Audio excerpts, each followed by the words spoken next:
معمر نے خبر دی، انہیں زاہری نے، انہیں سالم بن عبداللہ نے اور انہیں عبداللہ بن عمر رضی اللہ عنہ نے خبر دی کہ نبی کریم صلی اللہ علیہ وسلم کے ساتھ صحابہ کی ایک جماعت جن میں حضرت عمر رضی اللہ عنہ بھی شامل تھے، ابن سیاد یہودی لڑکا کے یہاں جا رہی تھی۔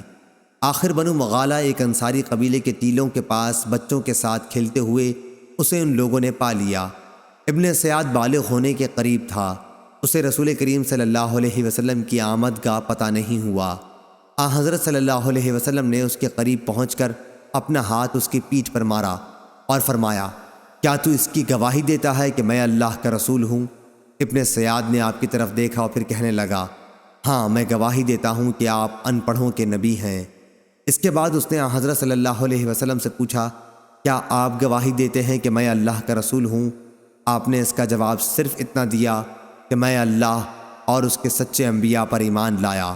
پھر حضرت صلی اللہ علیہ وسلم نے دریافت فرمایا، تو کیا دیکھتا ہے؟ اس نے کہا کہ میرے پاس ایک خبر سچی آتی ہے اور دوسری جھوٹی بھی۔ حضرت صلی اللہ علیہ وسلم نے اس پر فرمایا کہ حقیقت حال تجھ پر مشتبہ ہو گئی ہے۔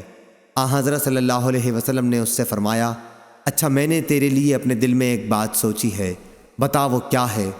ابن سیاد بولا کہ دھواں۔ حضور اکرم صلی اللہ علیہ وسلم نے فرمایا، ذلیل ہو کمبخت، تو اپنی حیثیت سے آگے نہ بڑھ سکے گا۔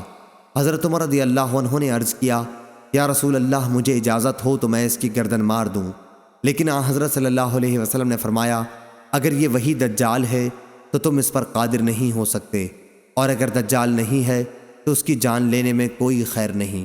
صحیح بخاری حدیث نمبر 3055۔